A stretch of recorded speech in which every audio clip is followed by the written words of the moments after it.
here. This is the first evening of champions. What I do is put on triathlons and events out in California and out through the world. A couple of years ago, we had a bad day on March 16th, 2024, when Mary Beth told me about what happened in the summer of 2024 and hit me. If I can put on events in Beijing, Korea, all over the world, I can certainly come back to where I grew up and put on an event. And that is the Meghan's Run. We had that last year. We raised $62,000 on a first-year event for women's scholarship. That's pretty great. I couldn't do it without a great partner. Wherever I'm assigned jobs, Beijing, Kona, Boston, whoever I'm working for, people like Dave McGilvery, who's here, who you'll hear from in a moment. I always have co-workers, co-race directors, and I couldn't do it without Meghan's cousin, Carrie Kelly. I want to bring her up here. Carrie, I couldn't do it without you. Let's hear it for Carrie Kelly, the other race director at this great event. Oh God, okay. I wrote it down because I cannot do anything off the cuff, so just bear with me here. Hi everyone, if you don't know me, I'm Carrie, Meghan's cousin, and as Mary Beth would say, the helper of all things. I'm thrilled to be here and welcome everyone to the first ever Evening of Champions. Tonight you're going to hear from exceptional individuals who are no strangers to resilience, strength, and the importance of community. And just a little pro tip, you should probably keep the tissues handy. As I reflect on the last few years, my family and this community's healing path, it has not been linear. Like most of you here, everyone has a story the day they found out that Meg was taken from us.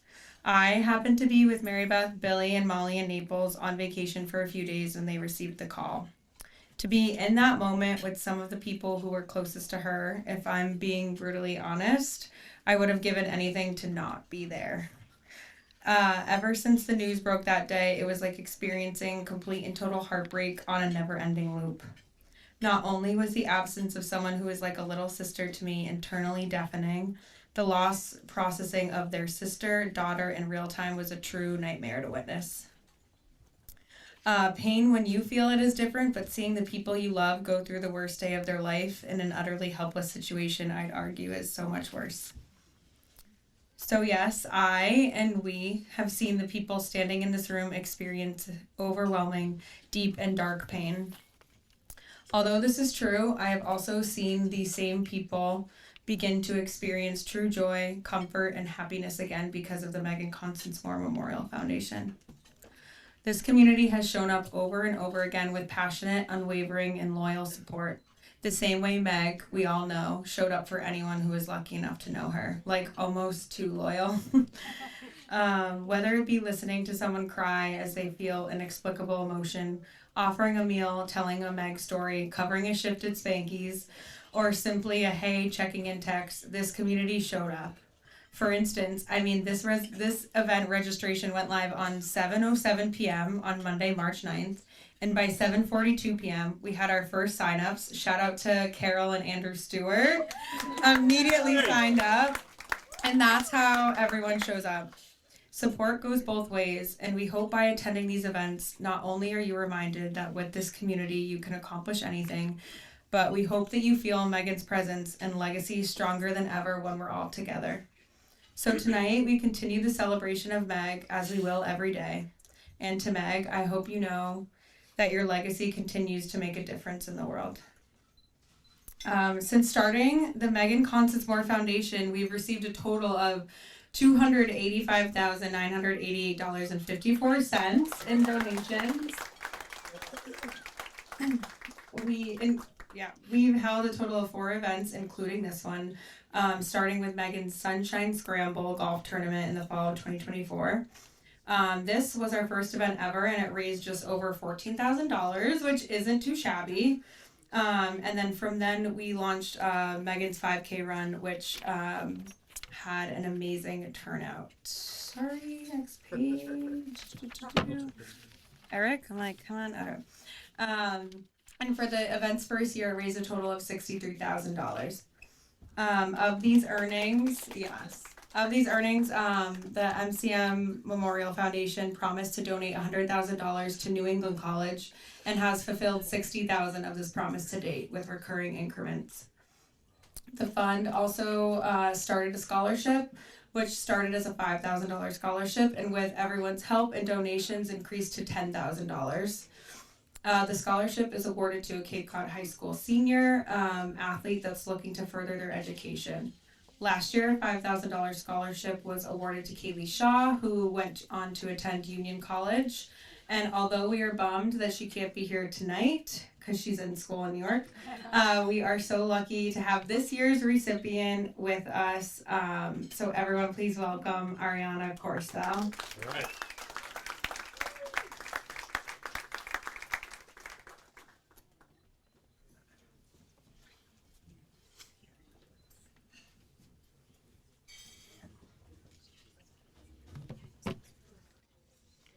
Hi everyone, I stood up over there.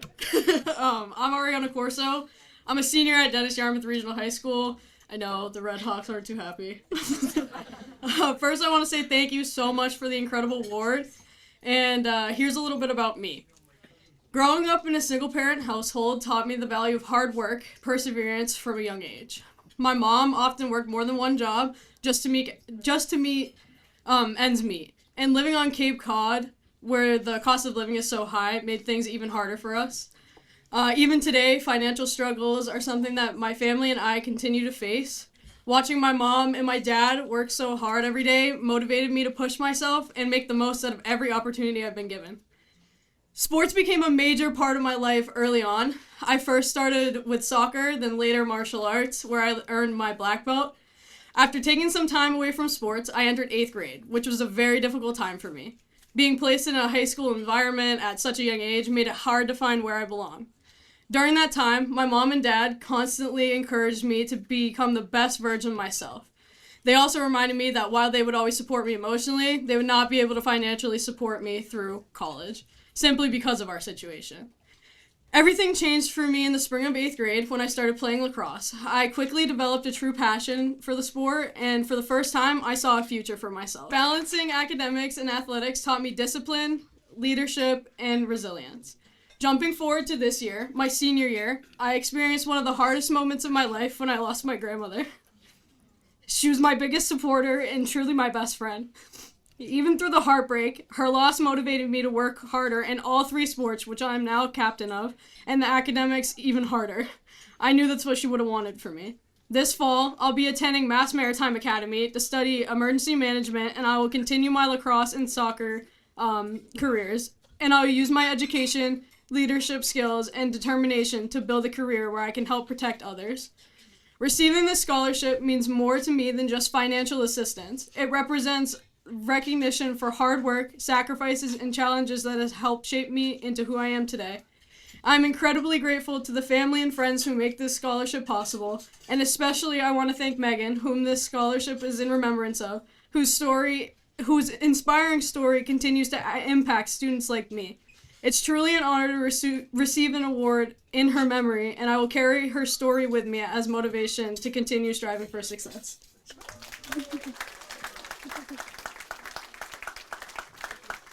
Unbelievable. Unbelievable. Okay. Hey, please. We want to thank you all for being here. We want to thank the Yacht Club. This is where Meg and Molly and Will learned how to sail and swim. So we have a lot of feelings here, and I just want to thank you all. And I want to go down the line. I really want to thank Megan from the Yacht Club for doing all this. The room looks beautiful. The food was great. Megan, thank you so much. I want to thank, of course, Eric and our little niece here. Little niece. And Carrie came in from, she lives in the Carolinas. She came up 3 weeks ago to help Mom to do all of this. It's a lot of work. And then Eric first came in from, Mary Beth and Eric graduated together in '82 in Barnesville High School. Eric's out in California. He came into town on, I think, Thursday to help us do the race and get organized and create all this great stuff. So we appreciate all that. We have some stars here, celebrities going to speak some stories that I think you guys are going to really, really understand. That these people are incredible. And again, I just want to thank all of you people. It's been just a great journey here, and we've raised a lot of money for Meghan's fund, and I'm going to give it over to Mary Beth. I just want to thank you for enjoy the rest of the evening. I want to say thank you for everything, and have a great Mother's Day. Thank you very much.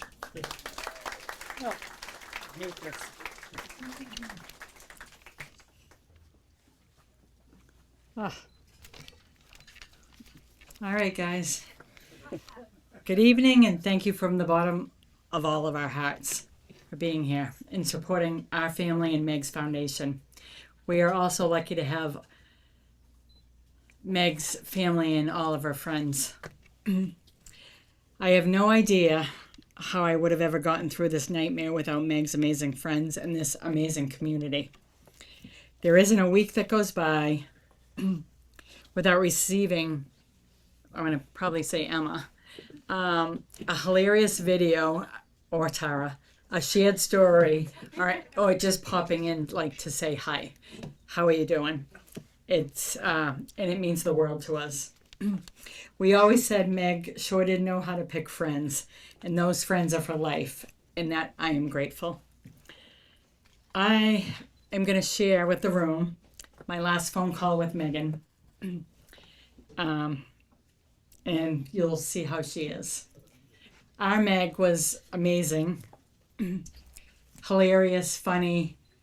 If it was Christmas or anything, none of the family members, Will, Molly, Billy, or myself, we couldn't wait for her to get home because we knew it was going to be exciting. Or not exciting. But so she went off Christmas. She went off. She left for Miami. She was living with her college roommate Sid. Tara, Meg, and Sid were roommates, and they all played on the hockey team together. Let me just say, I know this is inappropriate, but they were all the shit. Right? So my last call from Meghan is Molly and Kerry flew to Naples. We were at Naples on vacation, and Meg was in Miami, and I get a phone call at 3:00, and it was Meg. And I talk to Meghan every single day of my life. Like, Molly doesn't answer the phone. Will blocks me because they say I'm annoying. But for some reason, Meghan always answered. So, and we would talk 3 times a day, whether she was telling me her problems, she didn't have any money, that usually was it. But she, so this day, she called, it was 3:00, we were sitting out at the pool at Naples, and she said, Mom, hi Mom, you're on speaker, so don't say anything. So I said, Meg, what would I say? And so she said, okay. So she went around to the boat, and she told me every single person was there. She said, Mom, this is Bernie, Sid's boyfriend. You know, he's from Medford, where Nan's from. And I said, okay, I know where Bernie's from. So she said, proceeded to go, and then Sid was a nursing student, so she got her master's, and she just got her first refusal. So this is my favorite part. Meg said, Mom, can you believe Sid didn't get, no, she's talking in front of the 18 people that are on the boat. They were college friends that rented the boat that came down to visit. And she said, can you believe they didn't hire Sid? And I said, what? What do you mean they didn't hire Sid? Who wouldn't want Sid? So Meghan had a very funny laugh, hysterical. I call it a Demi Moore voice. And she said, oh my God, Sid, that's what my mom always says about me. Who wouldn't want Meg? And who wouldn't want Meg? Because I thought she was the best person in the world. She made me happy every single day. And there's not a day that I go by that I don't miss her. So my Meg would always turn a negative into something great. So we're very proud of the Meghan Constance Moore Foundation. I hope it lasts a lifetime. Again, thank you for all being here. Please enjoy the night. And can we please put our glasses up and cheers to Meg? Good evening. My name is Molly and I'm Meg's older sister. I first want to start off by thanking Eric and my cousin Carrie. I know how much work you have put into this weekend and I'm so grateful. Meg was so lucky to have you as a role model in her life and I know she's looking down. Very proud of you. Love ya. 2 years ago, my life and my family's life changed forever. My sister Meghan was 25 years old. She was vibrant, loving, full of life, and deeply loved by everyone who knew her. Losing her in such a sudden and violent way is something I still struggle to put into words. There are moments when it doesn't feel real, and others when the weight of it feels almost impossible to carry. Losing a sibling, especially so young, is a level of pain where you completely see life differently. Time passes, but this kind of loss weighs heavy. You carry it silently, but it's always present. But tonight is not just about loss. It's about love, it's about community, and it's about the incredible impact Meghan continues to have on all of us. I want to start by saying thank you, truly thank you to every single person here tonight. To everyone who will show up for the race tomorrow and to everyone who has supported our family over these past 2 years. You have carried us in ways you may not even realize. Your presence, your kindness, your willingness to remember Meghan with us, it means everything. These past 2 years without my sister have taught me a lot. I learned that grief doesn't follow a straight path. It comes in waves, sometimes quiet, sometimes overwhelming. I've learned that healing isn't always about moving on, but about learning how to move forward while still holding love and loss in the same heart. Losing Meg felt like losing a piece of myself. Throughout our life, we often got mistaken for one another. Meghan wasn't really a fan of this and would often clarify that I was clearly the older sister, usually by reminding everyone that I was basically 30, even when I was only 25. That was Meg, sharp, funny, and never one to miss an opportunity to humble me. There's a special bond between sisters that's hard to explain unless you've lived it. In me and Meg's case, it was a fierce kind of love. We protected each other, challenged each other, and held each other to a high standard because we cared so deeply. She knew me better than almost anyone else in the world because she had been beside me through every version of myself. There are certain things you just assume you'll have your sister for. We talked casually about being maids of honor in each other's future weddings and raising children who would grow up together the way we did with our cousins. We spoke about those things as guarantees, not possibilities. It never crossed my mind that life would look any different. And coming to terms with the fact that she will not be here for those moments, that I will have to experience parts of my life without her beside me, is a heartbreak I am still learning how to carry. But even in her absence, Meg's love continues to shape me. I feel her strength, and I carry her with me in everything I do. Within this great loss, I've learned just how strong people can be, especially my parents. You all know MBK and my dad, Billy. I don't know how to fully put into words what I've seen in them. They lost their youngest daughter, their baby, and yet somehow, through unimaginable pain, they continue to show up every single day with love, compassion, and strength. My mom, who has worked for the East Sandwich Post Office for 31 years, and shout out, she's, thank God, retiring at the end of the month.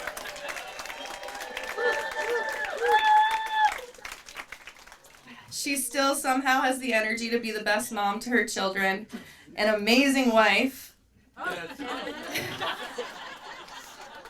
and an incredible boss at Spanky's. She truly is one of a kind, and I'm not exaggerating when I say she is the best mother in the world, and I will answer the phone calls moving forward. I do. She exaggerates, but... and my dad. He and Meg shared a very special bond. Both the babies of their families. It was very obvious. And in the same year he lost his daughter, he also lost his twin brother, my Uncle Bobby. The strength he's shown continuing to be there for his family and his business is something I deeply admire. Through all this, my parents have continued to love, to give, and to care for others, all while starting an incredible foundation in memory of my sister. Watching them has changed me. They've shown me what resilience really looks like, not the absence of pain, but the decision to keep loving anyway. I also want to acknowledge my brother Will and the strength he has shown through all of this. I truly do not think I would be standing here tonight without him. We have always been close, but losing Meg has brought us even closer in a way only something this painful could. Will is the only person who understands the loss in exactly the same way I do. He understands the emptiness that follows you into ordinary days, the heaviness that can appear without warning, and the ache of missing her in moments both big and small. There is comfort in having someone who does not need an explanation, someone who simply knows. Through some of my hardest moments, Will has been a steady presence beside me. His strength, love, and support have carried me more than he probably realizes, and navigating this grief would have been so much harder without him. And now, who we are all really here for, Meghan, my little sister. She deserves to be remembered for who she was and not just how we lost her. The crazy, sarcastic, hilarious, beautiful person she was. She had a way of making people feel seen and loved. She brought energy and light into every room. She was my sister, my friend, and someone I looked up to more than I probably ever told her. I miss her every single day. But tonight, when I look around this room, I don't just feel the loss, I feel her presence, in the stories we share, in the laughter, and in the love that fills this space. And tomorrow, as we run in her name, we carry her forward once again. This race, this foundation, this community is a reflection of her life and the impact she had. It's proof that even in the face of tragedy, something meaningful can grow, something that brings people together, and something that honors her. So thank you for remembering her, for supporting us, and helping keep Meghan's spirit alive. We love her, we always will, and we are so grateful to have all of you here to remember her with us. Thank you. I feel like I should address, I do not have my mom blocked. Yeah. All you asked me is, did you feed Louis? Yes, I fed Louis. He's fed. But I just want to say, this is unbelievable. I felt the same way last year, not knowing really what to expect when I showed up to the 5K. And there was all of you guys there and tons of people. And just far and away went above and beyond my expectations. And, this community here from day one has been unbelievably supportive. I have friends in the back, who stayed with me those nights, the days following Meghan passing away. There's people in the room who brought food over to my parents' house and my house. And, the support has just been relentless is the only way to describe it. And we just keep adding to this group as well. There's people here this year who weren't here last year. There's momentum going forward. And my biggest fear last year was the race was so awesome that I was worried that maybe it'd be a one-off because it was so recent. And, maybe support would die down and we wouldn't keep building on this great thing that we did. And I think if you look around tonight, that is just not the case. Thank you. I wanted to give a special shout out to Eric, Carrie, and my mom. This is all of them. I wouldn't know the first place to start. When I was talking about being blown away, I'm blown away with the three of them. If we get a round of applause for them, that'd be amazing.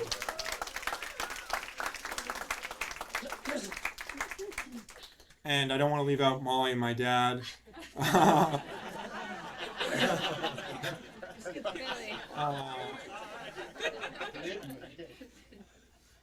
People, when something like this happens, they say your family gets closer. But when you're in the middle of it, you just can't see how that's the case.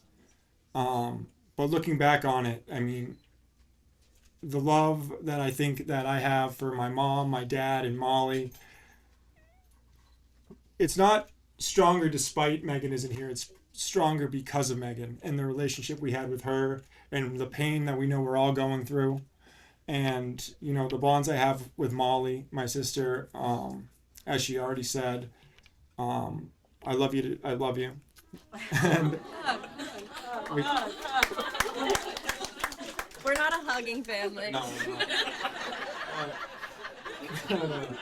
But I do just want to talk about a couple things about the race that have to do with Meghan and me.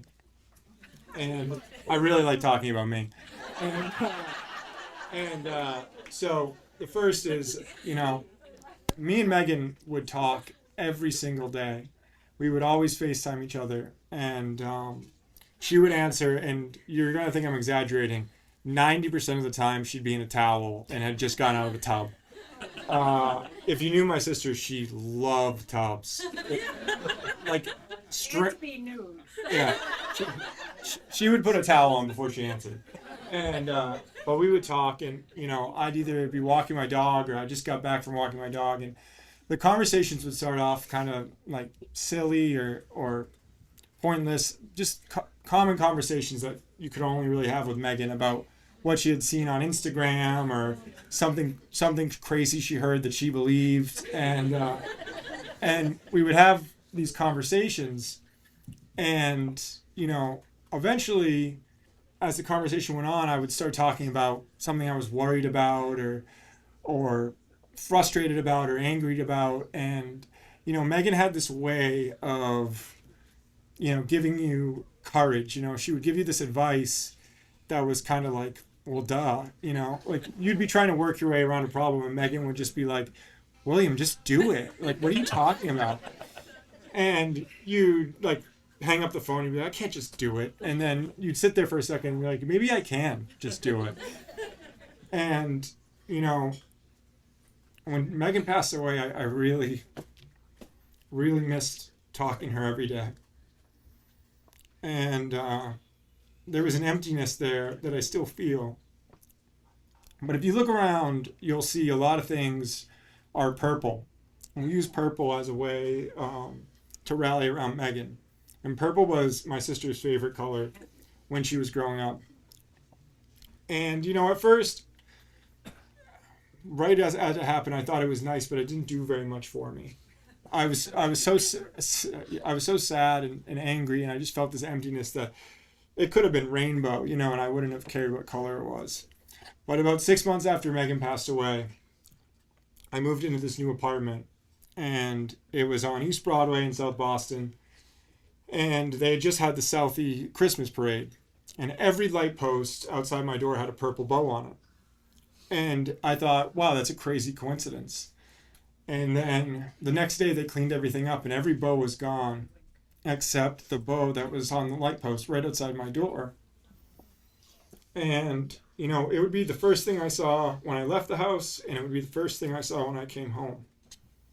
And every day when I came home, if I was angry or frustrated or trying to make a decision or happy, I would see that purple bow and, you know, I would think of Meghan.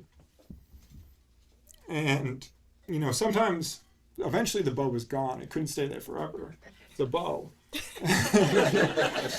And so, but I started noticing purple in other places.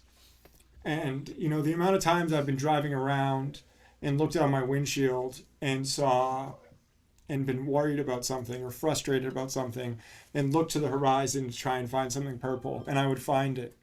And, you know, my sister would give me in those moments the strength or the courage to make the decision or just to keep moving forward in a really, really, really tough time.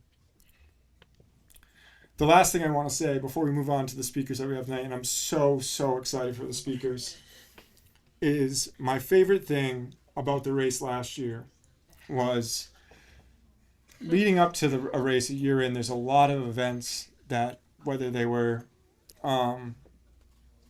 for Meghan, basically, memorial services of some kind.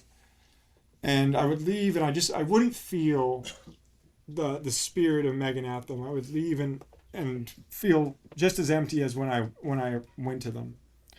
And what I noticed as soon as I got to the race last year was it didn't feel that way. I was surrounded by all these people, all Meghan's friends, all my friends, co-workers, people I've known since I was 6, family members. And when someone dies, it suddenly becomes kind of taboo to tell stories about them. But what people don't understand is I've been telling stories about Meghan since I was like 10. I remember being in high school and I'm thinking of Devin Lang specifically, but I remember like sitting in his car and being like, yeah, Meghan did this. And how many older brothers are telling stories about their little sister? And how many friends listen to their friend talk about their little sister?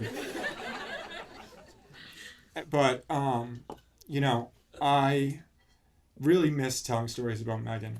And last year at the 5K, all of a sudden that became okay again. And the thing about Meghan too is, and I'm sure everyone feels this about a loved one or a close family family member, but she's not someone I could describe to you in one sentence or 2 sentences. But we're lucky because the best way to hear about who she was is to hear about the things she did and the things she said. And she might have only been here for a short time, but she left us with a lifetime of stories to tell about her. So if you're here and you knew Meghan, the one thing I would say to you is come find me or somebody else and tell them your favorite story about Meghan. And if you didn't know Meghan, find someone who did and hear about her. First of all, I just want to ask in this group, who in this group actually runs a little bit? Okay. Anybody walk? Yeah. All right. What the hell do the rest of you do? Eat and drink and party like rock stars? I just want to first of all, thank Eric for inviting me. Let's give Eric a round of applause because of everything that he has done. Eric is a good guy. He's always given back, probably more than anyone else I know. This guy gives back all the time. And Bill and Mary Beth, Will and Molly, my heart goes out to you. To all of you in this room, I never met Meghan, but just sitting here right now and listening to everything all of you have said about her, I feel like I know her now. But all of you are blessed that you had her in your life. You're blessed. Even though it's a short period of time, you had her in your life. And I wish I had her in my life. Hyannis, this area means a lot to me because as an event director, I put on a lot of races here, the sprint triathlon at Craigville Beach, the endurance, Ironman distance triathlon in Craigville Beach. I owned a store here once called Tri Sports here in Hyannis, so it means a lot. But like Meghan, I have a story too. When I was a young boy growing up, I grew up in Medford, Mass. When I was growing up in Medford, I wanted to be one thing and one thing only. Like Meghan, I wanted to be an athlete. That's all I wanted. Growing up here in the Boston area, I wanted to be a professional athlete. But unfortunately, I had a challenge too. Well, you can see it. I'm vertically challenged.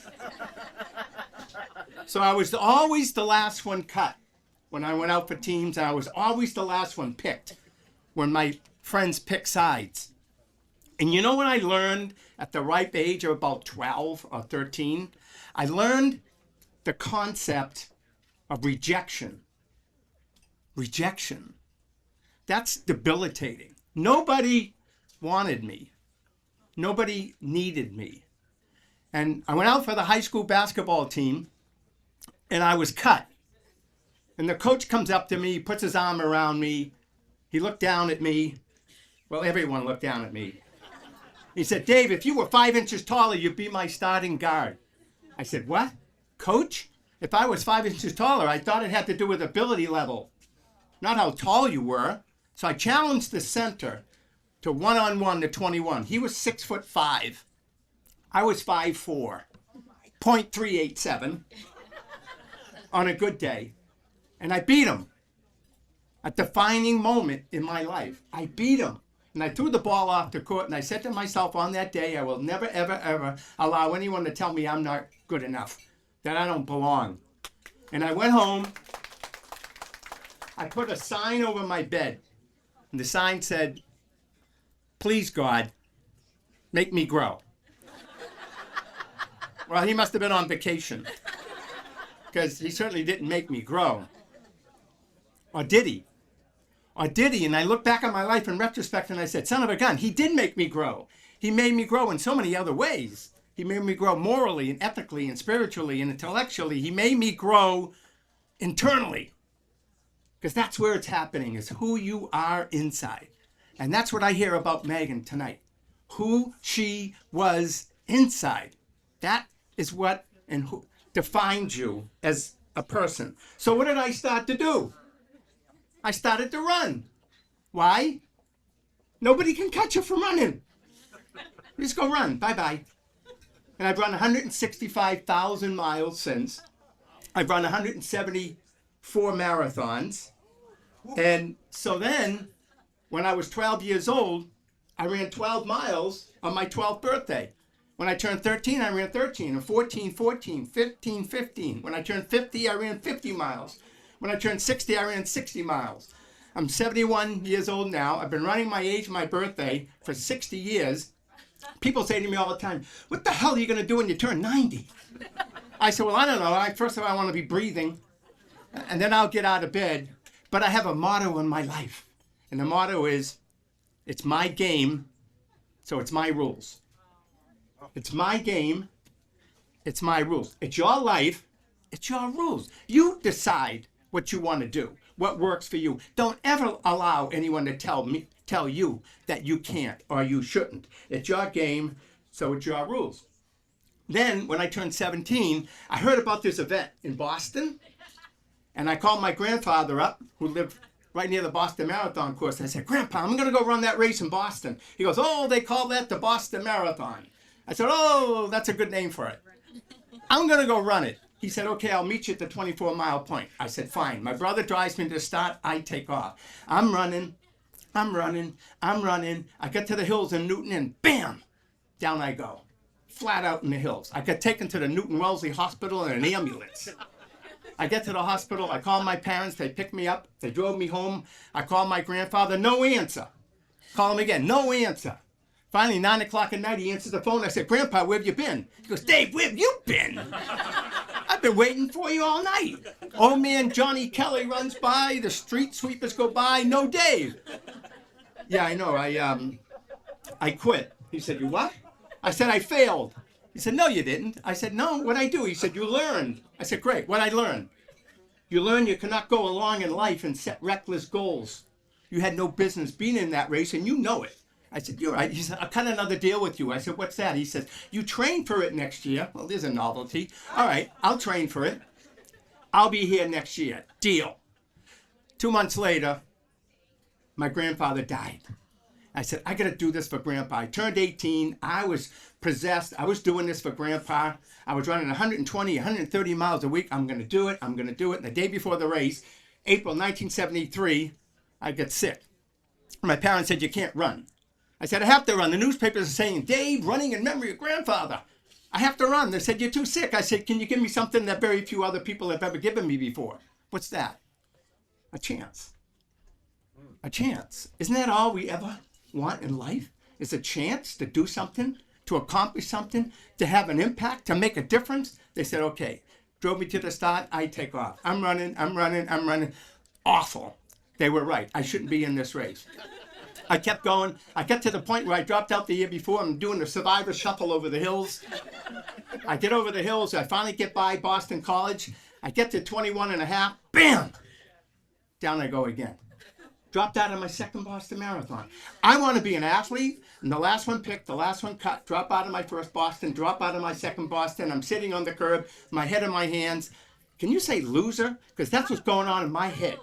What are you, a loser? And all of a sudden I turned around, and another defining moment happened. I turned around, And behind me was the Evergreen Cemetery, right on the Boston Marathon course. And my grandfather's tombstone's right there. And that son of a gun said he'd be there, waiting for me. Now, maybe he wasn't there physically, but he was there spiritually. He kept his end of the deal. I picked myself up and I finished in 4.5 hours. And I said to myself on that day, I'm going to run this race every year for the rest of my life in honor and tribute of the lesson my grandfather taught me about earning the right. And as Eric says, I've run it for the last 54 years in a row. So just like what Meghan would do. So last few things. So then I heard about a friend of mine who had biked across the United States. And I thought, if he can bike across the country, I can run across the country. What an idiotic comparison that is, right? Biking and running are a little different. But I said, no, I'm going to do it. I trained. And I said, I'm going to do this.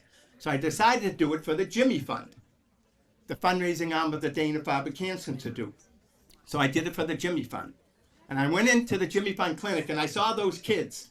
And I knew at the time that the battle that they were about to fight, that I was about to fight, was in no way as difficult as the battle that these kids are fighting for their own life.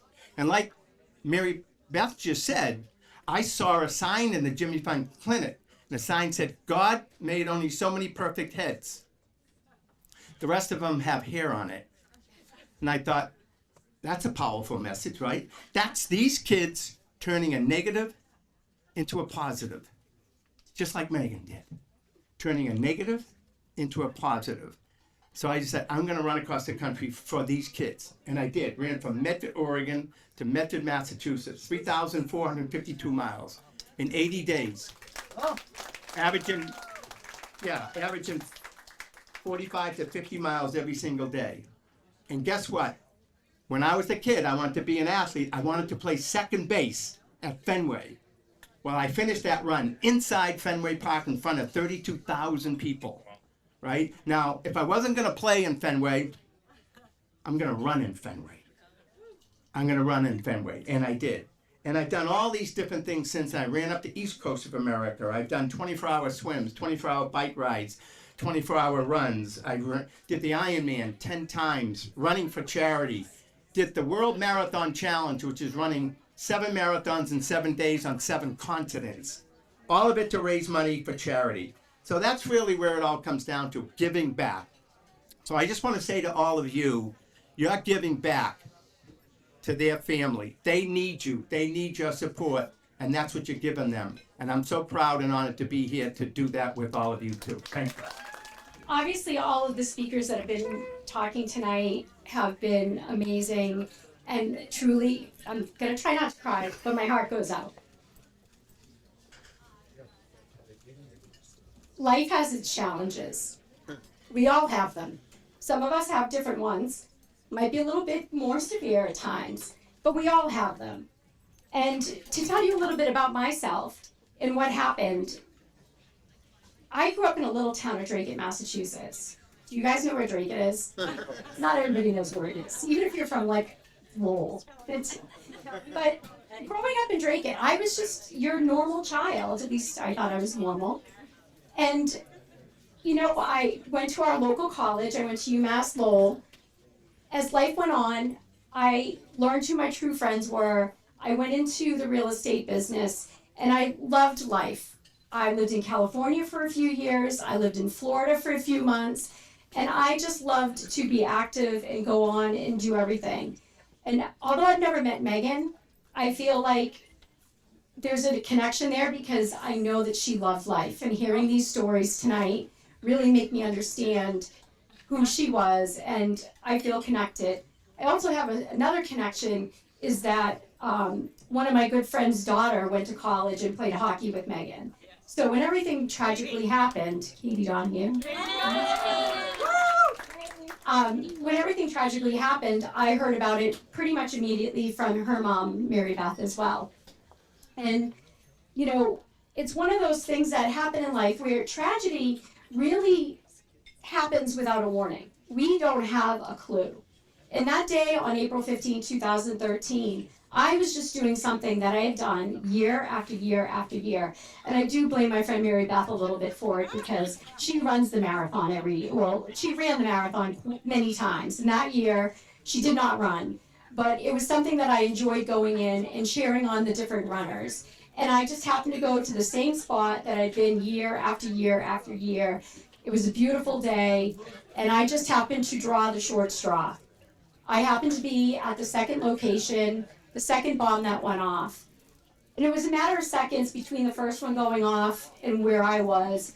In those minutes, in those seconds, when that went off, in my mind, I went through the whole list of things. Do I try to get over the barricade? Do I try to run? You know, what happens if the barricade falls over? I get trampled. There's so many things that happens in seconds. Your brain calculates. And I decided in that moment that I was going to turn to my right and run. And as I did, that's when that bomb went off. I was only a few steps from it. But in those moments, you have an awakening. And you think to yourself, oh my God, I don't want to live like this. But yet your family is around. And I think that's the moral of this story, is that your family is around. And when I say family, I just don't mean immediate family. I mean community. And that community is not just local. It is nationwide. And I thank Eric all the time for being the human that he is. Because when he called me and he said he was putting on this 5K, I was like, wait a minute. I know about this story. I have friends that are connected to this story. And that community is relentless. And you need to rely on that community as much as you can, because they are what gets you through the ups, the downs, the goods, the bads, all of it. In my life, there were so many people like Eric that came out of the woodwork to not help just me, but other survivors, and really keep us focused to moving forward. I don't think I would be where I am today without their help. There's no handbook out there, like handbooks for dummies, on amputees. I had no idea what being an amputee was going to be like. But because of all of these people that came out to support us, really showed us the way and helped me move forward. And that is what Eric is doing, not just here, but he does basically every day of his life. He's truly amazing. Being here at this event, and I did run last year, but this year I'm not running. This year we'll show up, but I don't think we're running. Me and the running leg have a little bit of a fight every so often, and we're in the middle of it right at the moment. Yeah, she's home. She's tucked in the closet for right now. But it's one of those things that you have to keep moving forward. You have to look at the good things in life. It's easy to dwell on the negative part. It's easy to be sucked in by that and not to get up off the couch, never to leave your house again. But you have to rely on the people around you. And sometimes you may not want their help. You may not want to accept what they're offering to give you. But you have to remember, it's not just them helping you.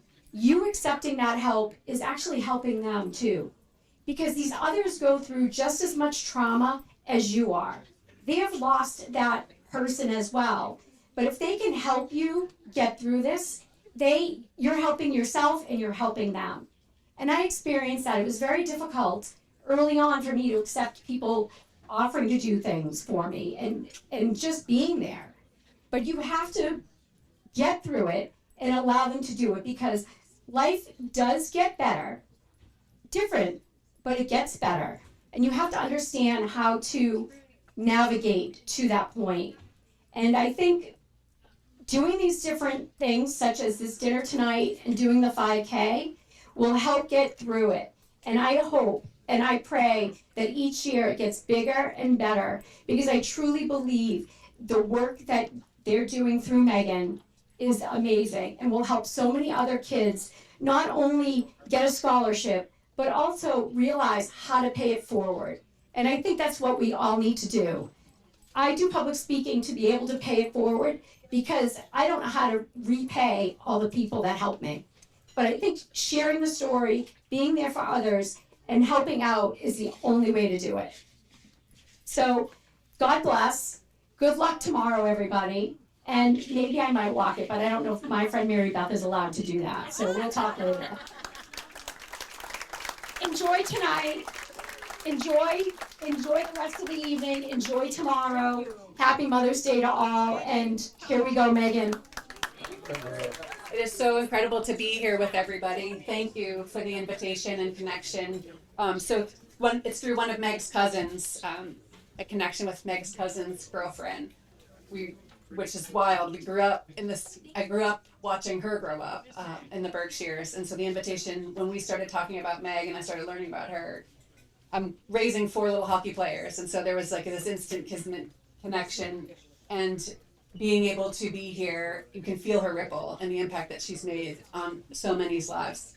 And so it's not just the dreamer girl inside of her and the zest for life that she had, but the competitive spirit. And so in learning a little bit about Meg in advance of this event, her parents were sharing a story of how she grew up swimming here, and I'm not sure what the name of the race is, but the race where they leave from the yacht club to the island. Oh. And how It was to Egg Island. Okay, to Egg Island, when she raced in front of the ferry because she wanted to win so badly. And so I also share that in common with her, this competitive spirit and fire.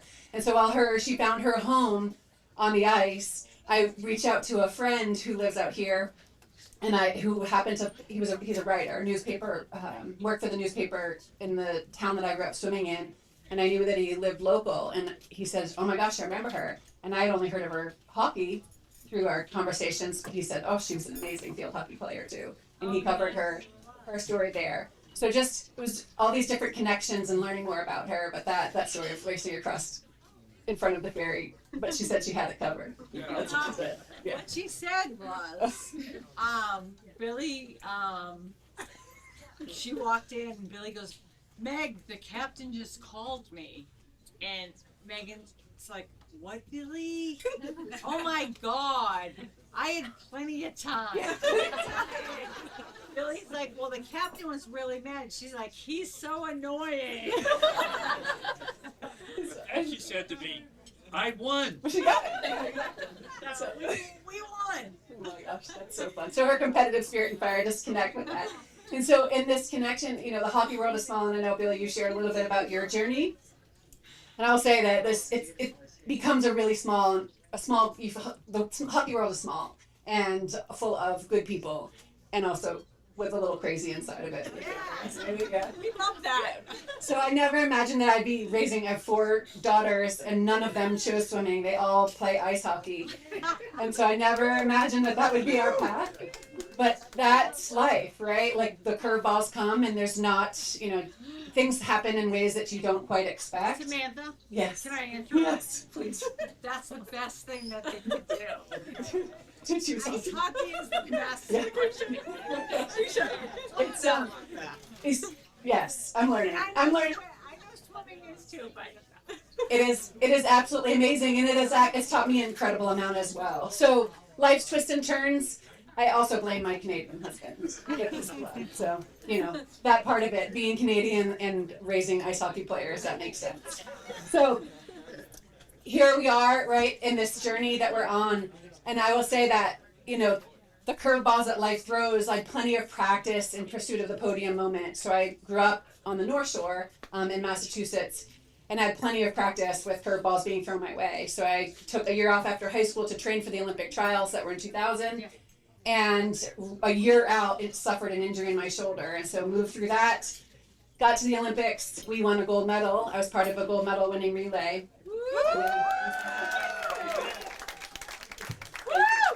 And I brought it. They asked me to bring it. And then 2 months later, I needed shoulder surgery. And so the curveballs and the lessons, like sports a metaphor for life, it teaches us an incredible amount. And I was fortunate, I don't know, are we still fans of Tom Brady around here? Yeah. I never know what that reception will be like. So I arrived in Ann Arbor after the Olympics, needed shoulder surgery, and landed in the office of Greg Harden, who Tom Brady sat in the same seat that I was sitting in. He had just gone off into the league, you know the story.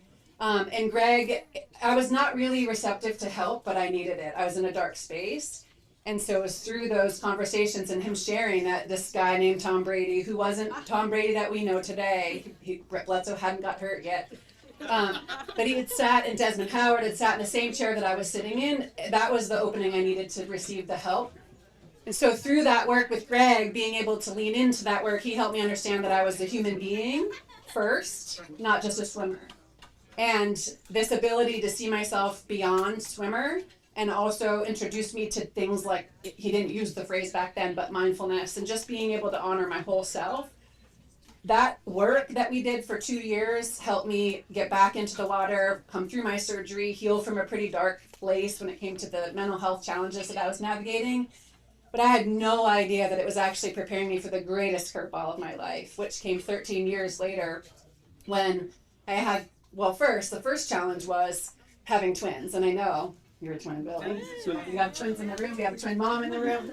And that was a surprise, but I felt like I could handle that. It was like a manageable challenge. I felt like, okay, I got this. So 3 under 3. 9 months later, one of my twins, and she's here.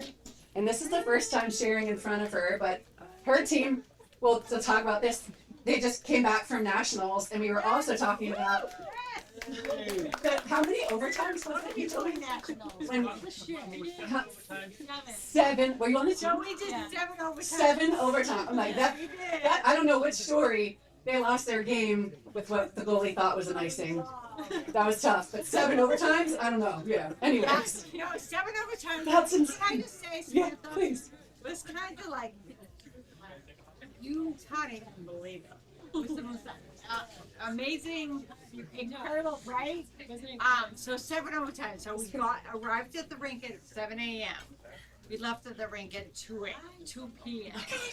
And we lost 1-0. What guy? This is for the national championship. Yes. Yes. Meg's taking the stuff over here. It was I was against. like, Meg's like, oh, I gotta get up. I don't want to be the one. Shut up.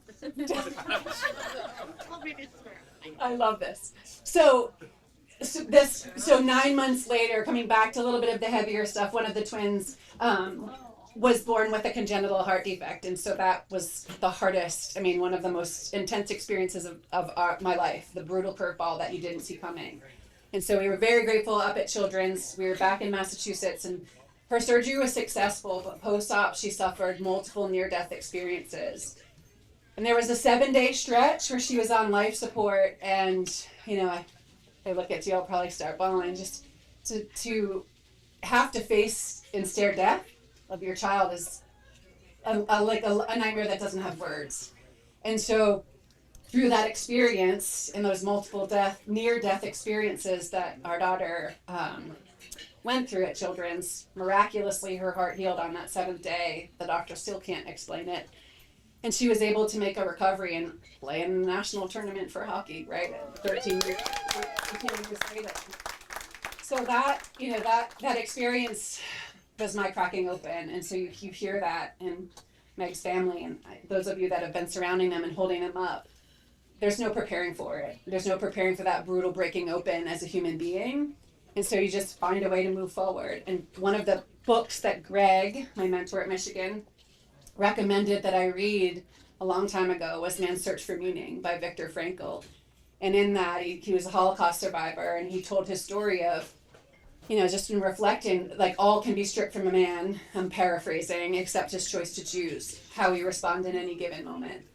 And it's hard, right, to put one foot in front of the other, and to be able to harness your pain in the ways that you are doing and pay it forward it is inspiring. Doesn't capture it because it is so incredibly hard to wake up every day and that hole. I think it was your brother. Well, yeah, I don't know where he went. Saying that, right? Like just being able to continue on anyway. Right. And so this experience, right? Finding my way post-op. I had 3 littles that I needed to find my way. Looking at the family, I think who said that ahead of me. All the speaking is like blending together, but that the family's with us. And finding my way, moving through things. My big kid at one point, she was about 8 years old, says, I tried everything to avoid the hockey. Like, I know you already know they play now, but I was like, no, let's do indoor soccer, basketball, like all the things, like just the smell. Like, I don't think I can do that. I don't know how. Yeah, I'll take tips. Anyway, and now I just essential oil everything. So she says from the back seat, like declaring, like she was behind me, so she felt a little braver. Like, Mom, my dream is not the Summer Olympics; it's the Winter Olympics. I want to play hockey, and so we signed her up. And it was actually in one of her early learn to skates where they, and I'm still learning. We're far into this, but going up on the goal line and they're doing a drill where they skate across the ice and they slide on their bellies, they get up, they slide on their bellies, they get up, slide on their bellies. And I was into my healing at that point and essentially trying to, find my way and figure out okay, how do I stop being triggered all the time? How do I get this healing thing down? Like if I just try hard enough, I can just make myself better and not feel this pain. And it was watching that drill where I was like, oh my gosh, they're having them fall on the ice so they can get back up because falling is part of life. Falling is part of the game. And the faster they learn how to get up in the skill, the faster that they can get back into the game. And then I thought, yeah. And it was this full body aha of going, okay, well, wait, we're human. And there's no place that we can get to, no podium moment, no amount in our bank account, no status title, all the things that are going to protect us from feeling pain. And so why aren't we teaching? And for me, my heart's young people. And it's in the athletic arena, helping young people. Why aren't we teaching them when they fall how to get back up? And so from that experience was this harnessing of the pain that I've gone through and being able to pay forward the lessons I've learned in rising through hard things. And so just kind of pull from that story. One is that we're human, we are all human and all of us have hard. And a lot, I think, when you think about the iceberg and the visual of it, in any given moment, you see the top of the iceberg, what's on the surface, but every single one of us has a story underneath of things that we're carrying that people can't quite see. And that second piece of that is how we meet ourselves in the moments of hard matters. And what I thought was true, and I know, Billy, we talked about your hockey career, how I was raised, even by my dad was a linebacker, football player, you just suck it up and keep going. And what I've learned is there's an element of pushing, but there's also this really important piece of meeting ourselves with compassion when we are on the ground, physically or figuratively. And so when we're going through something really hard, I thought the path through was just to kind of beat yourself up internally, whip, snap that whip and get back up. And really, it's about meeting ourselves with the kindness that we would offer each other. And so that self-compassion of being able to meet ourselves with kindness, understand that all of us are human and we all are going to have our hard, whatever that is. And it's not a competition, right? It's not who's harder. It's hard. It is beautiful and brutal being human. And then the third part of that, so self-compassion is key, right? And how we meet ourselves. The third piece is, I didn't realize the impact, and I won't tangent too much. I'm a former teacher, science teacher, so I love to nerd out on this stuff. But this stress, I learned a lot about the stress and trauma and the impact that we carry in our bodies. And so that there's a way that we can actually learn to move that through. We think about stress and trauma building like plaque does, right? We talk about heart health and how we take care of our bodies physically, and the same is true for the accumulation of stress and trauma over our lifetimes. And so there's ways that we can, just like we train our physical body in athletics or all that we do, there's ways that we can train our body to be able to move some of that through. Doesn't change the hard things that happen, but it helps us move through them with a little bit more ease. And then the last piece is each other and community. It's just wild, the Whitneys who helped us, that's how we're connected here, right? So Julia and Maggie, cousins, yes. Right, with Meg. The community that we were living in when Mia went through all her things, they buoyed us. They literally showed up with food, helped us get back on our feet. And so it's just this, again, kismet, wild web and thread that connects us all as humans. And without community, we need each other. And all of us are going through hard things. And so we're wired for that. We're wired for this connection. And when we get together in real life with each other, right, in a room without screens in front of our faces, there's immense power in healing from that. So I'm very much looking forward to the 5K tomorrow to run for Meg. Yeah. And we'll have to go visit. We're so close to NEC as well. We live up in New Hampshire. Yeah. In her honor. And yeah, we'll be thinking about her. We have our jerseys and my little ones finagled some new sneaks to run that 5K. So, thank you so much. I appreciate it. I think I'm closing out, and so I'd ask that you just kind of stay with me. I'm going to, in the next little bit, tell you the story of my life, because sometimes when I do that in rooms, people take something from it. I'm very thankful to be here. You can really feel all the healing that's happening. And I think the speakers have been great. The program's been great. Amazing job building your second year. I'm in year 17 of running a nonprofit, and I'm telling you, you guys are off to a great start. So congratulations. Everybody hear me okay? Yeah.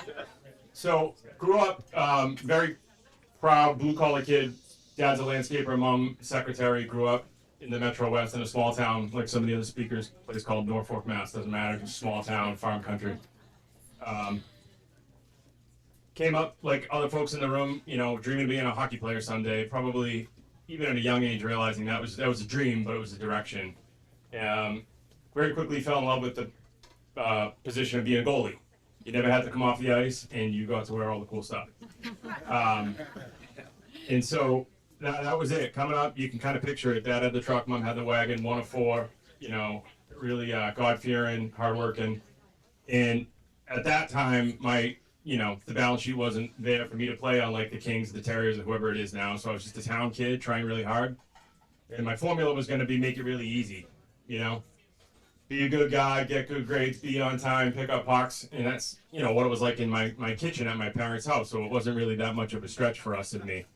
And that formula started to work a little bit coming up, and at the time in the mid-90s, Catholic Memorial was a pretty reputable high school hockey program if you're from the area. And they launched a lower school. And we got a phone call, hey, we need a goalie in the lower school. Because they had opened to 7th and 8th grade, but that, if you think about it, you have an empty 8th grade. So good call, good timing. Hey, we got to see, we got to see your report card. Can you get in? Grades were good. And as much as one of my dear friends likes to make fun of BC High versus CM, my grades were pretty good. And we started winning. And once again, it was like, okay, now I'm in another bigger arena. I need to make myself the easy button.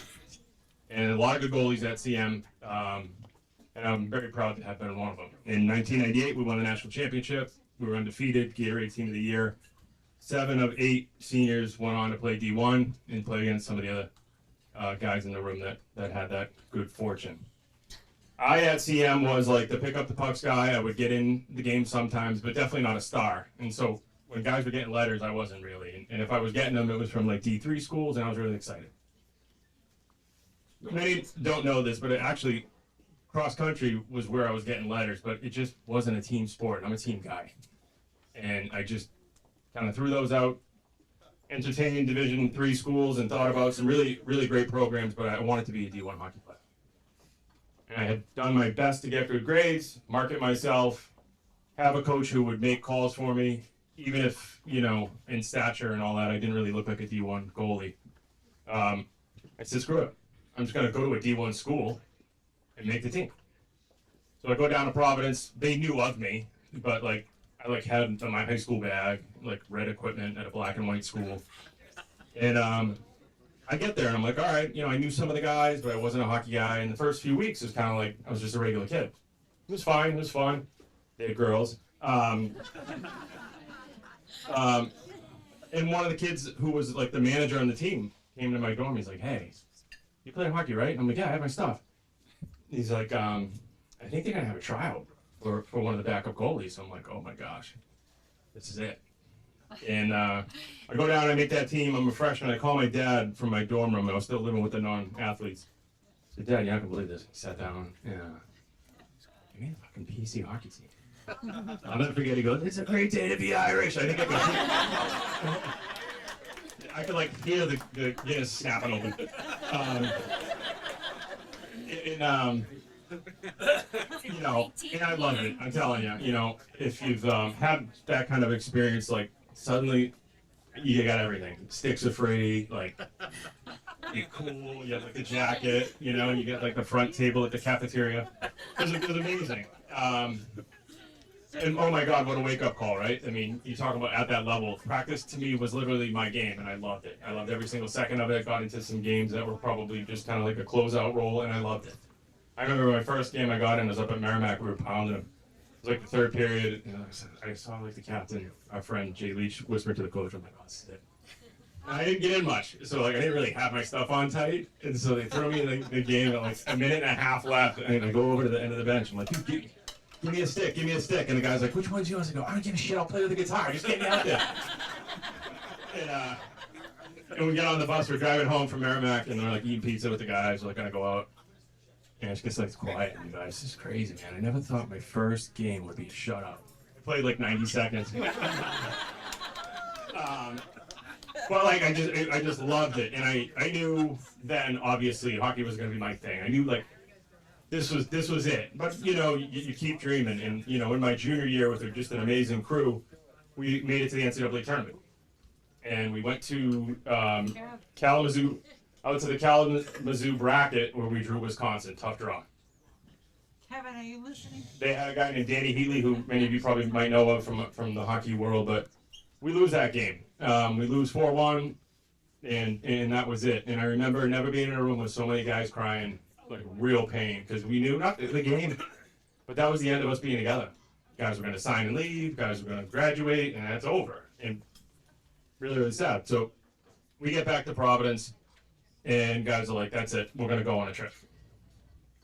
And we're going to go to Florida as a team. We never really got to go away. And, you know, back to financially, I didn't like have enough money to do that. Called my dad, they said $600. And, you know, you could go to like TF Green Airport in Rhode Island, buy a ticket and get on a plane back in those days, which is like so crazy now if you think about what we do. They're like, no, you can't go, dude. I don't have any money. Me and mother don't have, get 4 kids. I'm like, all right. The next day I wake up, my dad's in the parking lot of my dorm, gives me $600. This guy, I'll get to him in a second. So, get on the plane and we go down. This band of brothers, we're gonna go be together. The best. And we do what you would expect a hockey team to do in Daytona Beach in the spring. And we just rip it up. You know, some in the room have been around me telling this story over the years, and it's become more and more transparent, I will say. We did what you'd expect me to do. Night 1, blow it out. Night 2, blow it out. And this is so fun, and volleyball, and everything. We did what you would do. And on the third night, I was like April 14th, 2001, actually the night before the marathon that year. I was like, I can't do it. Like, I'm going to stay back. I'll meet you guys when you get back. Chill out a little bit, you know, rest. And these were like go to bed real late nights. So coming home from the club was the beginning of the next chapter of hanging out. And so the guys come back with some guests, and we're hanging out by the pool, and a few of us looking around, and we're like, oh, there's some ladders going up that wall. We should climb up there. Hell yeah, let's go. So me, Johnny Salvatore, a couple of teammates, we go up there with a little Nerf football, and we're throwing it around. And you just get like more comfortable. Anything, I think it's called like you get desensitized to. Like you're up 3 stories, you're kind of nervous, and then like 10 minutes go by, and you're like less in the middle, and then you can feel it like in your chest, right? You like, it's not that scary up here. You look to the left, you look to the right. That's the city, that's the ocean. This is it. This is the peak. One of the guys goes to the edge of the hotel roof and jumps into the deep end of the pool. Jumps 3 stories. Wow, it was going crazy. And then another guy did. And you know, if you think what had worked for me for a long time socially was really a lot of like mirroring and emulating the guys I wanted to be like. You know, I would watch pro hockey and literally copy what I saw. I would watch the guys on my team and copy what they did because I wanted to be like them. I wanted them to want me to be like them. Not the walk on or whatever, but one of the guys. I really wanted to have that. And come to find out, I already did. So it's like now there's one guy on the roof. It's me. And so I can see it in my. This is 2001. I can remember. I can see the grainy material that's on a flat roof, almost sandy, and it ended with the capping piece of metal that would like round the roof, like frame the roof, if you will. And that was all wet. It was just spit from the ocean. I looked down, it's a oval-shaped pool, lined with cement, you know, a couple tables. And I remember thinking, I put myself in a really bad spot here. And I remember thinking, push through that. Somebody else talked about that, not in this sense, but push through that. They'll be fine. You've always put yourself in a position that you can work through. You'll be fine. And I regret. So on April 14th, about 3 in the morning in 2001, I went off that roof and landed on cement between my teeth and my hairline. I broke my neck at C6, my vertebrae at T3, T4. I blew my femur out. I broke every finger, both wrists, bit my lip off. My nose got stapled to the side of my cheeks, and myriad other, you know, ankles and stuff that were much less important than what I had done to my head and my brain, but what I had done to my spinal cord at T3. So I bounced. After my body came over, snapped T3, I bounced, rolled, and actually went into the pool, which fortunately people were in, and they lifted me out. Guys talk about how quickly that pool turned maroon, which is scary. And then they laid me there on the side of the pool. There was like 11 911 calls in a matter of like 15 seconds or something, they told me. Ambulance comes and they rush me to the hospital. It's the trauma center attached to the Daytona 500, actually, which ended up being a really good thing for my survival. So they take my stuff off, and in my wallet, they had given us the commemorative wallet from the Hockey East tournament. I had an index card on it. You guys know kind of like who I am by now. I had in there on the index card, call if get arrested, like kind of a little like Eddie Haskell-ish. It's my parents' number, so they call. But my parents had the phone off the hook at night just from habit. And so somehow they get a hold of my sister. She drives over to my parents' house. She had been told, we don't think this person's going to make it. You got to get to Florida. He had been in a car accident. So misinformation, right? Bad. They get up, they come down, and they're told by the doctors, we're going to open up your son to see how bad this is. He's in a coma. And the police are doing a homicide-suicide investigation at the Golden Sands Hotel on A1A.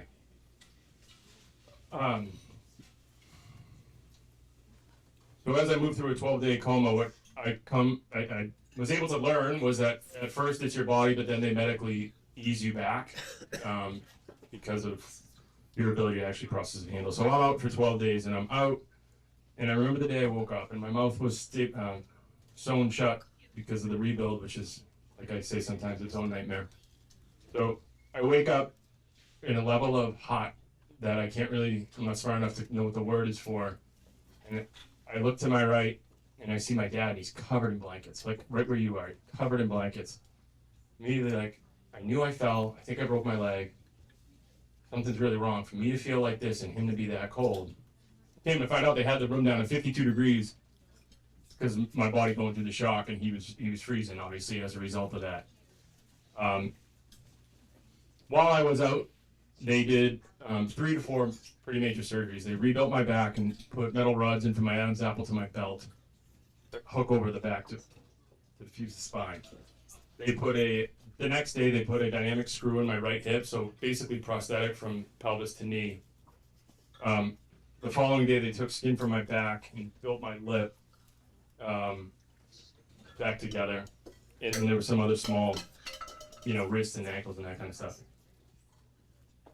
So after my first day I woke up, like in the movies, people talk to the other people who aren't hurt, and you're just laying there, and they don't give you complete information because they all already know. You're just catching up. In catastrophic care hospitals, all of the art is on the ceiling, which is fascinating. And I remember my bed being wheeled around the hospital and looking at the tiles, butterflies, sunshine, soccer ball, hearts.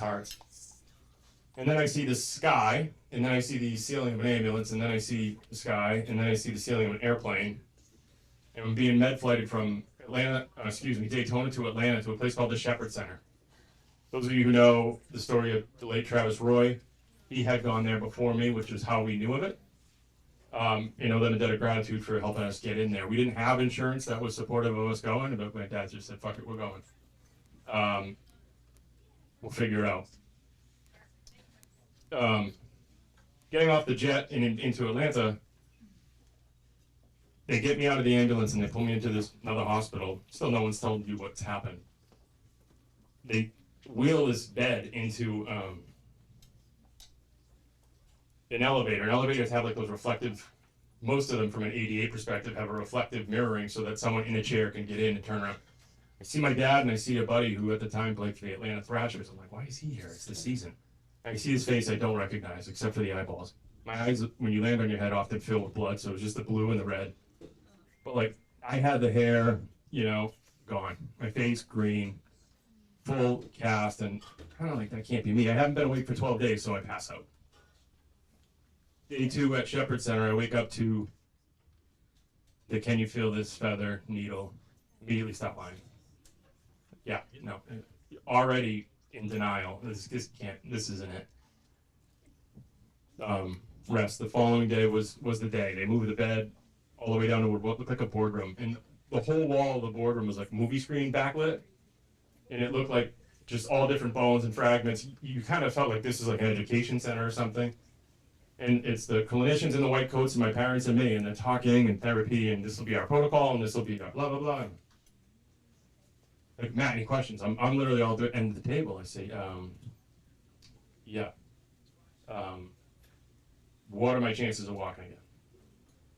And my lead doctor, who's a former Major League Baseball player, walked slowly back to his end of the table, sat down, left ankle on right knee, and looks up and he goes, this never gets any easier to tell anybody. Our goal for you is to be a contributing citizen with only nurse care required at night. We're going to help you pick out the right wheelchair. We're going to advise you on changing the house and that. Any question? I say, what are the odds? What do you think? I go, you just gotta, I've done the odds beat my whole life. What are the odds? Guy goes, 1 in 10 million. Win the lottery twice.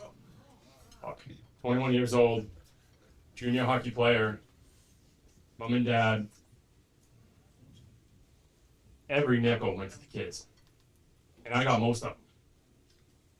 They wheeled me out to the garden, which was strategically right off this bad news part of the hospital so that people can heal. There's like running water, ivy, green, like just very spiritual, sad place. And it was like silent. There was no talk. And my mom started crying and went that way, and my dad started crying and went that way. And the first thing that came to my mind is I'm just not going to do this to them.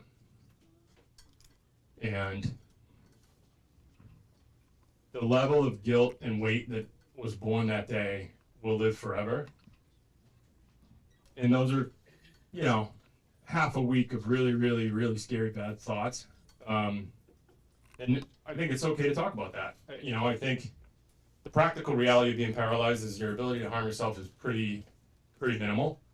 That's not like a funny comment. It's you're stuck. You're stuck mentally. You're stuck physically. You're buried with guilt. And then you realize, and others have said this today, and this family's dealing with unimaginable trauma, and I know in their own version they're dealing with it too, is you come to the point where you have a choice. I'm either going to accept this dreadful place I'm in, or I'm going to improve it just a little bit. And then I'm going to improve that just a little bit. And so we got to work. This was going to be it. I was going to be the guy that walked again, and I kept that secret really, really deep. In the Shepherd Center is 100 beds. I'm in bed 202A because that's the bed closest to the brain unit and the spinal unit because I had both. I had acute brain injury and I'm paralyzed. And so my days would be therapy, which is pretty limited when you can't move, but I had my arms. And I came to realize that, and I had my breathing. I didn't have anything else, including any bathroom stuff. And then I go into the brain center, where you start to realize how lucky I was. when you see someone with a real severe brain injury, you realize maybe a broken back is a little less bad than that. We kept working, and we kept working, and we kept working, and I would often have phantom pains. Amputees have them too. I heard or I've read where I would feel like my leg was on fire, but it was fine. It was my nerves. They were trying to figure out, like, we're sending something down, but it's not getting there. And we're working. And you would hear at the nurses' center in the middle of the night sometimes, people would be celebrating. And this was really hard for me to process it and speak on, but now I can. When I would hear a family celebrating down the hall, deep down, I would be bummed out. And I'd be bummed out. I think some of you can maybe appreciate this. If they just got a breakthrough or a miracle, mathematically, my odds probably just went down. Because if everyone was getting miracles, the whole world would be here. It's the miracle factory. And it's so bad that was my truth. But I wanted so bad to not have to live like this for my mom and dad, that if the Jackson family got movement on the right side, or his injury level got lower, improved, Maddie Carmen's probably not going to walk. And so you would hear that. That's super bad thinking. It's true. I told you, I'm just going to be completely transparent. Obviously, that thought process wasn't working for me, so I had to change. And in came Brooke, a beautiful girl from South Carolina, who was going to be my neighbor across the hall. Like me, Brooke had put herself in a bad spot. I think in some high schools, kids do like a senior skip day, where like you go and then you leave and go party or something. Never got to do that, but Brooke on her senior skip day was reversing out of the high school parking lot, and behind her was one of those dumpsters. You know how sometimes they're a rectangle and sometimes one side's slanted so the truck can pick it up? She had floored her car into that and almost taken her own head off in the forward direction. And the most beautiful girl, I can picture her now, green eyes, brown hair, completely broken. And that's what changed for me, really, was that night doing my visualization, doing my praying and begging with my roommates. After being in the hospital for 4 months with no movement, which is really, it's an important thing, right? Like, we know if we do 10 push-ups, maybe tomorrow doing 11's a little easier. People with spinal cord injuries, you're working as hard and you see no improvement. And for sometimes that's the rest of your life. It's so hard to think about, like, the hardest you've ever worked, zero progress. Mathematically, you should probably just stop, is what the insurance companies would say, because it's not going to work. Settle into what you have and find a good personal care assistant. Not for us. I'm laying there praying, and I said, some version of, maybe I shouldn't hope that 100% of the improvement comes to me. Maybe Brooke needs 5% more, because her 5% is she doesn't have to sleep with a straw in her mouth, and if it falls out, she can't breathe. I had my chest, I had my arms.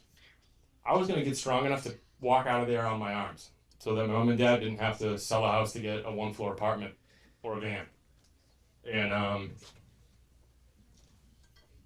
the next day outside with my dad, he was rubbing my foot that hurt that I can't feel. And I thought, you know, if I have a traffic jam right here, what if I try to flex what used to be stomach muscles, the atrophy, by the way, of 4 months of not moving anything, completely unrecognizable body. Different shoe size to this day. It's amazing how quickly it all goes. And I did that kind of, like, you know what I mean? Like, right in there. And he's like, what did you just do? I'm like, what? And these big, like, supportive high tops on, because when you're paralyzed, you can break your bones really easy because you're kind of floppy. Not really a high top guy. What'd you just do? Pulled off the boot, and I'm wearing those white tights that they do to keep blood pressure. And my big toe on the left side just goes, boom. He's like, did you do that? Or was that a spasm? I think I did that. Like, do it again. Boom. He looks up at me, I looked at him, and it's like the best moment of my life. That was it. We had a shot. That's so far from my brain that if we're sending something there, the rest is just hard work. And that's all we do. That's the only thing we do. The one pill we have is hard work. as a current, and so it gets work. And in a spinal cord injury, catastrophic care hospital, you can't shower everyone every day, so you go odd day, 1 day, 2 day. I'm sorry, A day, B day. B day is like you get wiped down. And we had this awesome nurse, Cheryl. Like she was like Delta Burke. She would come in. I was like, hey, darling. I'm like, hey, what's up? Like, I couldn't sleep last night. She's like, why can't you sleep? You know, medicate? Oh, no, I got something to show you. She takes the bed cover off. I'm gonna show her my toe. And my fucking whole knee moved. Now, and so on and so forth, and it started to happen. And what I realized was I'd already been the hard worker, right? I always had grit. I knew that wasn't gonna ever change. But I was missing the grace and the love for others that is overflowing in this room. And that began the rest of my life. Not the end of this like little hockey project, but really the future of being the odds beater. And it's really important. This isn't about me, Matt Curran, going and building businesses and doing all that. We can all be the odds beaters. Someone in here said something to that effect earlier. It's not my pain's worse than yours is worse than mine. Pain's pain, that's it. Bad shit happens. It's gonna happen. And if it hasn't, it's coming. So how are you going to move forward? In the beauty of being open, asking for help, being transparent, not hiding your pain, but talking about it, is what life is about. Lift each other up, and thereby lift yourself up. Do more of this, and you just think of all the shit that's going on in the world outside of this room. And think of the last 2 hours, and I'm probably taking too many minutes of those 2 hours, but all we're hearing is, we love you, we got you, we love you, we got you. What amazing parents. What an amazing family. What amazing entrepreneurial drive you have to make this happen. And to all of you who could be someplace else tonight that are reaching into your pocket to support an amazing young girl. What a speech by you.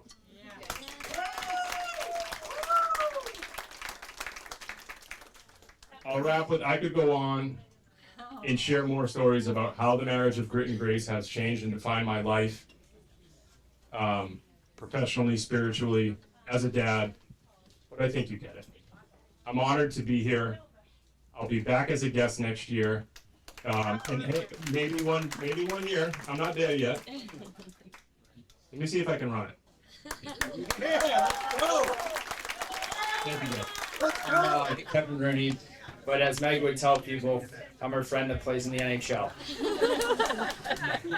I'd like to start by thanking Billy, Mary Beth, and the entire Moore family for hosting an incredible first annual Evening of Champions. Yeah. Usually when you date someone, their best friend becomes your friend.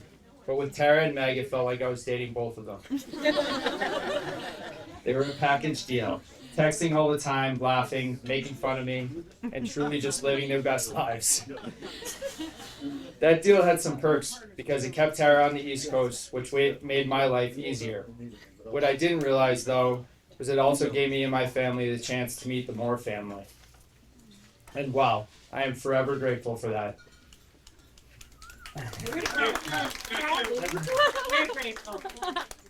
I still remember pulling up to the Moore house to take Tara on a date.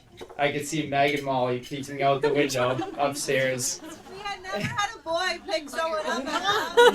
God forbid. And then I see Billy come out to make sure that Tara was safe with me. Obviously, I was nervous, but I still had a great appreciation for Billy and knew that Tara was in good hands for the summer. From there, our relationship grew, and before long, the Rooney clan was constantly taking over Spanky's just to spend time with the Moores.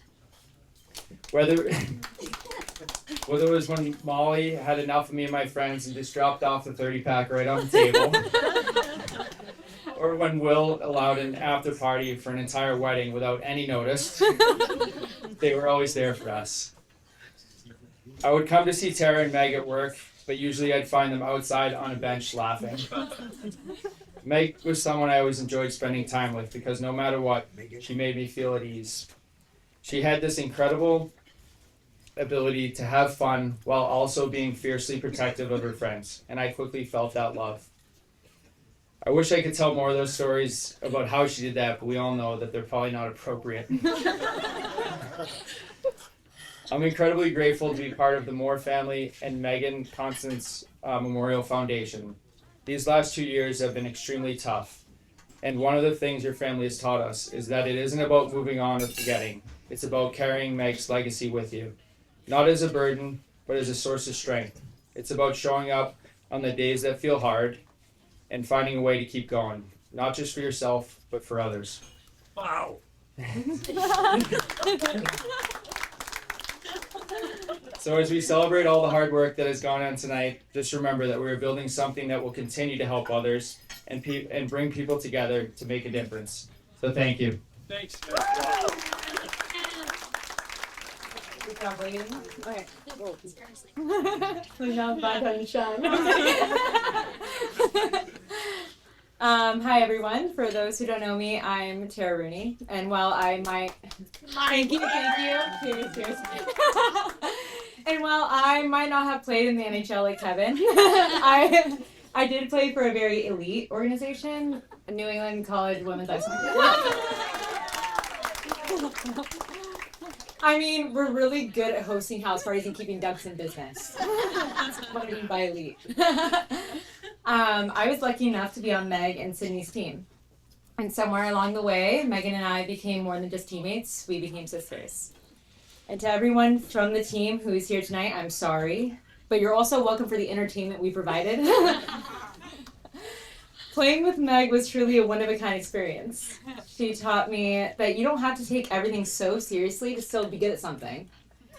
She had that natural ability about her.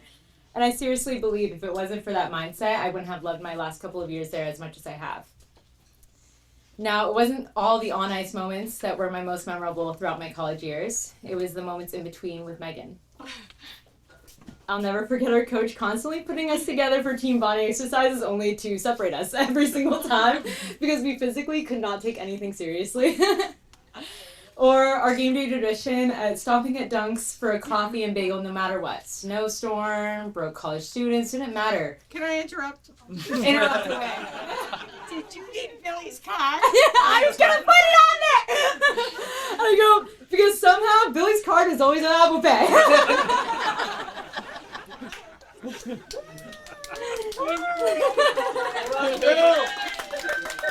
Thinking of the black card and an Apple Pay, God, that was the best invention.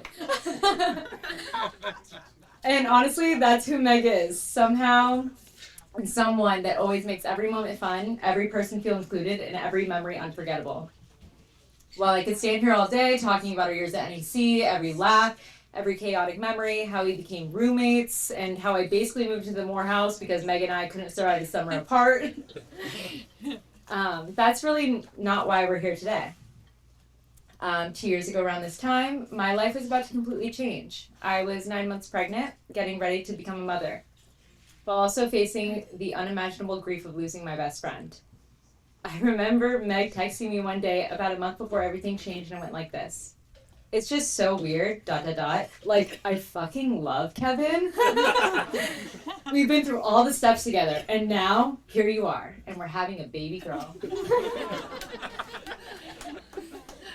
It was such a confusing time, because while something so beautiful was about to happen in my life, something so horrific happened too. I kept trying to be strong, just to stay afloat, but I remember thinking constantly, how am I supposed to do this? I felt like I was living two different lives. Where do you go from knowing how cruel a world can be when bringing something so pure into it? So many questions I didn't have answers to. The anxiety and rage consumed the end of my pregnancy to where I almost lost myself. A child growing inside of me already knew what pain and sadness felt like before even coming into the world. This wasn't fair and none of it was. And then Sloan came. Woo! These ones for Sloan. The second I became a mom and saw her for the first time, something in me shifted. I realized I wasn't going to be the mother I always imagined I'd be. I was going to be stronger than ever thought was possible. Because when life gives you both the most beautiful and most painful moments in life at the exact same time, you don't truly have a choice.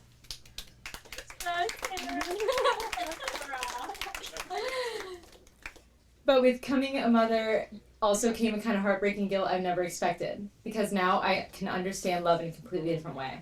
And while I could never truly comprehend the depth of pain Billy and Mary Beth endured, becoming a mother has made me realize just how unimaginable this loss truly is. Even now, I can replay scenarios in my head, just how things could be differently. And while I'm so grateful for the support of my family, friends, and honestly a therapist, if Meg were here, she'd probably be telling us to stop being so dramatic and loosen up a little. But then, Tara, you're annoying. oh yeah, or we're so annoying. Ew. But that's also what made her so special. Meghan had this way about making people feel lighter no matter what was going on. She could walk into any room, make everyone laugh, and somehow turn complete chaos into a good memory. And I think tonight is such a reflection of that. Even though we wish more than anything that she were here with us, she's still bringing people together, such as these amazing speakers, family, friends, and people who are just here by hearing her story. She's filling a room with laughter, stories, friendships, and probably a few drinks too.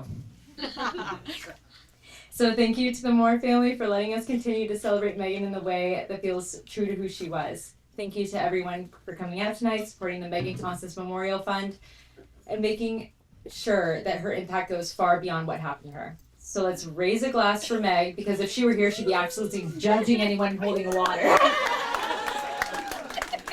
All right. Cheers. Love ya. Love ya.